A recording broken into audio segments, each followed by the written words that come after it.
दिल्ली में राहुल गांधी की अध्यक्षता में ऑल इंडिया आदिवासी कांग्रेस की बैठक हुई और इस बैठक में झारखंड के साथ साथ एमपी और राजस्थान के जो आदिवासी एमपी और एमएलए हैं वो भाग लिए। झारखंड से कृषि मंत्री शिल्पी नेहा तिर्की भी शामिल थी। जो तस्वीर सामने आई है उसमें शिल्पी नेहा तिर्की राहुल गांधी के ठीक बगल में बैठी दिख रही हैं। एकदम बगल में आप बैठी हैं। क्या कुछ खास बात हुई इस बैठक में? देखिए, ये बैठक बहुत ही खास था क्योंकि ये हमारे जो कांग्रेस पार्टी के आदिवासी कांग्रेस के अध्यक्ष हैं डॉक्टर विक्रांत भूरिया जी, उन्होंने इस बैठक का आयोजन करवाया था माननीय राहुल गांधी जी के साथ। और जैसे कि आपने कहा कि तीनों राज्य से आदिवासी एमएलए, सांसद, कांग्रेस सेल के अध्यक्ष उपस्थित थे।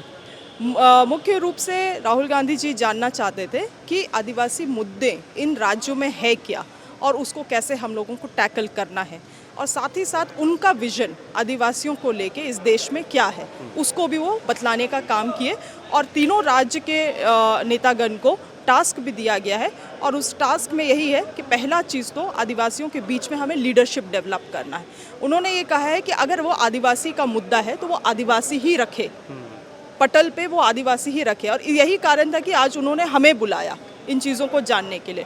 तो आदिवासी में लीडरशिप। दूसरी चीज़ है कि हम लोग आदिवासियों को का जो मुद्दा है उसको भी पार्लियामेंट में हम कैसे लेकर आए, ये भी बहुत बड़ी चीज़ है। और तीसरी चीज़ कि आदिवासियों का जो लीडरशिप है या आदिवासी हैं उनको भी हम एकजुट कैसे करें, विशेष रूप से आदिवासी लीडर को।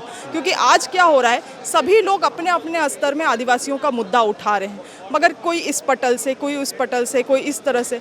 उन सभी लोगों को एक साथ ला के उनके मुद्दों को हम लोग कैसे मजबूती दे सकते हैं, क्योंकि बहुमत में ही मजबूती है। तो इस चीज़ को भी राहुल जी ने फोकस किया है। आपको बोलने का मौका मिला, आपने कोई सुझाव दिया?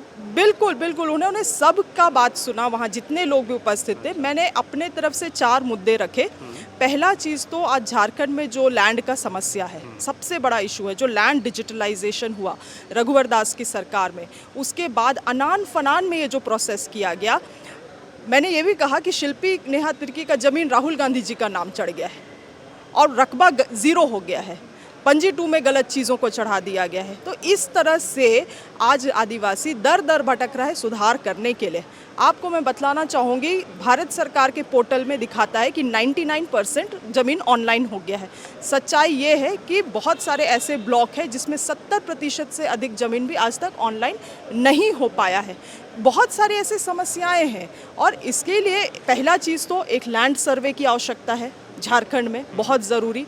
दूसरी चीज़ है कि जितना आज कोर्ट में मामला चल रहा है वो सभी लैंड से संबंधित है, ट्राइबल्स में जो सबसे बड़ा कॉन्फ्लिक्ट है। तो लैंड के लिए एक ट्राइबल लीगल काउंसिल हम लोग कैसे बनाएं। पहले अगर ये प्रस्ताव कांग्रेस पार्टी मंजूरी देती है तो इसको हम लोग गठबंधन की सरकार में प्रस्ताव के रूप में लाना चाहेंगे। ट्राइबल लीगल काउंसिल, इससे क्या होगा? ये एक तरीके से आपका आदिवासी विधि सलाहकार के रूप में, सलाह के लिए कंसल्टेंट के रूप में रहेगा, कंसल्टेशन के रूप में। तो ये क्या होगा कि जितने भी वैसे इश्यूज़ हैं, आज मैं स्वयं विधायक हूँ, दिन में मेरे पास 5 से 6 ज़मीन का मामला आता है। मुझे कोई अपने वकील से फ़ोन करके इसके बारे में लीगल सलाह लेना पड़ता है। क्यों ना इस तरह से एक सेल डेवलप किया जाए कि वहाँ पे लोग आके उनसे सलाह ले सके, लीगल उनको सलाह मिले। साथ ही साथ अगर वैसे केसेस हैं जो वो खुद से नहीं लड़ सकते हैं तो सरकार उनके लिए वो केस को लड़ने के लिए वकीलों को स्पॉन्सर करे। ज़रूरत इसीलिए भी है क्योंकि ट्राइबल सब प्लान का पैसा यहाँ पे आता है। मुझे लगता है कि उसका उचित उपयोग इन चीज़ों से हो पाएगा। कांग्रेस पार्टी के आज इस पटल में मैंने इस चीज़ को प्रस्ताव के रूप में रखा है। अगर ये सभी की सहमति बनती है तो निश्चित रूप से हम अपने गठबंधन की सरकार में भी इसको प्रस्ताव के रूप में लाना पसंद करेंगे। दूसरी चीज़ है सरना धर्म कोड। इसमें भी राहुल जी ने बहुत ही ज़्यादा मतलब उनका रुचि था और वो समझने का प्रयास किए कि किस तरह से सर्वे में, पहले जो पूर्व में 2011 में सर्वे हुआ, 7 कॉलम्स थे। अदर्स का एक कॉलम था जिसमें जो आदिवासी प्राकृतिक पूजा में है उनको कम से कम एक ऑप्शन रहता था टिक करने के लिए। इस बार का जो आप कॉलम सर्वे का जो ये है क्वेश्चनियर है, उसमें 7वां कॉलम का कोई जगह ही नहीं है। 7वां कॉलम को 2016 में हटा दिया गया, ये कहते हुए कि ये कन्फ्यूजन क्रिएट कर रहा है। अदर्स, अन्य, जिसको मालूम नहीं है वो यहाँ पे टिक कर दे रहा है। जिसने 6 कॉलम को नहीं चुना है वो वहाँ टिक कर रहा है।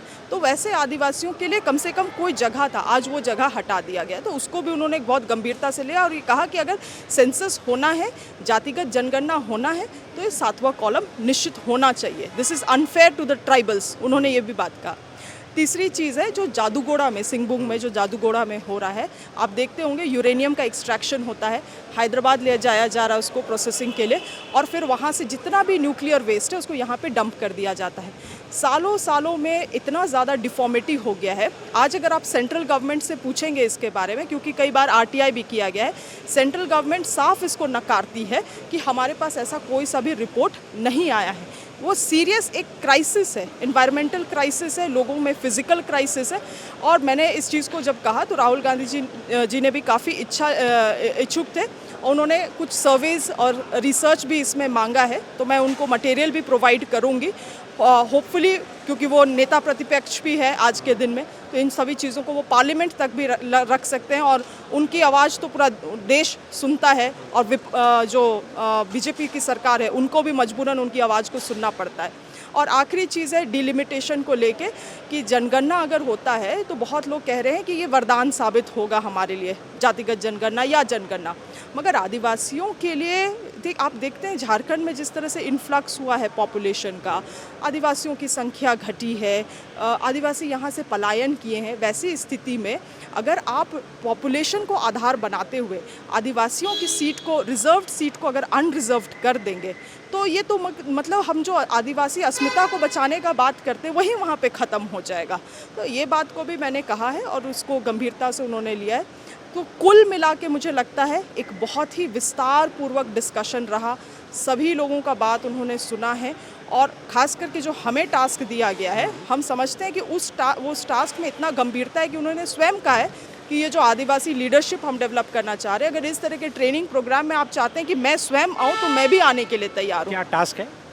कि आदिवासियों के बीच में लीडरशिप आप जानते हैं कि किस तरह से LDM प्रोग्राम हमेशा कांग्रेस पार्टी का एक प्रोग्राम रहा है जिसमें लीडरशिप डेवलप किया जाता है। तो वो चाहते हैं कि ये जो LDM प्रोग्राम है वो स्पेसिफिकली विशेष रूप से आदिवासियों के लिए भी चलाया जाए, ताकि आदिवासियों के बीच में भी एक लीडरशिप कोशिएंट जो होता है वो डेवलप हो सके। अच्छा, ये पेशा कानून को लेकर यहाँ बहुत चर्चा है, क्या उसकी चर्चा हो पाई? बिल्कुल, कई सारे विधायकों ने इस बात को भी रखा, पेशा के बारे में भी।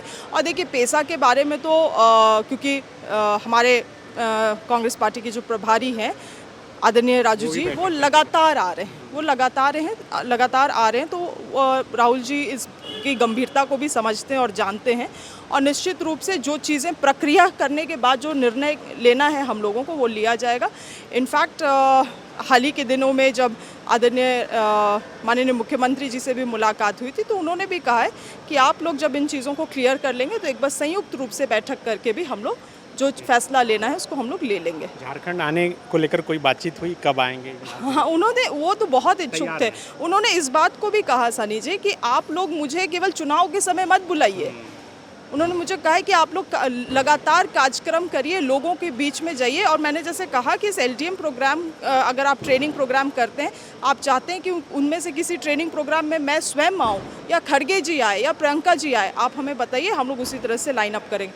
तो देखिए वो मुझे ऐसा लग रहा है कि देखिए कांग्रेस के DNA में शुरू से ही आदिवासी अस्मिता है, मगर अब जो राहुल गांधी जी जो नए पीढ़ी को, आदिवासियों के नई पीढ़ी को आगे लाके उनसे राय मशवरा ले रहे हैं। उन्होंने इस बात को कहा भी कि मैं चाहता हूं कि आदिवासी लीडरशिप डेवलप हो, जिसके लिए ज़रूरी है कि मैं आदिवासियों को संगठन में भी जगह दूं। ये बहुत गंभीर चीज़ें हैं, ये दिखा रही हैं कि वो किस तरह से नए तरीके से संचालन करना चाह रहे हैं पूरे कांग्रेस पार्टी को। तो मुझे लगता है अपॉर्चुनिटी है, जो वैसे सबमिसिव क्लास रही है हमेशा से दलितों की, आदिवासियों को, अब उनको भी जगह मिलेगा लीडरशिप के लिए।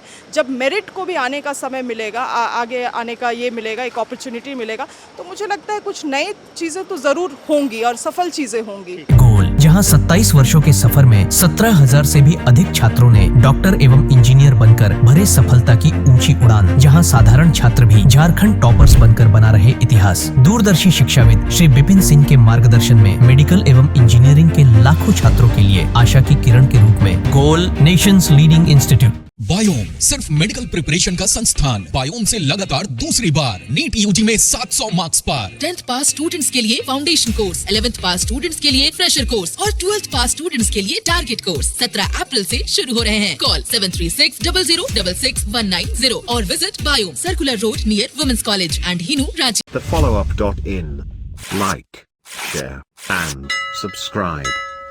www.thefollowup.in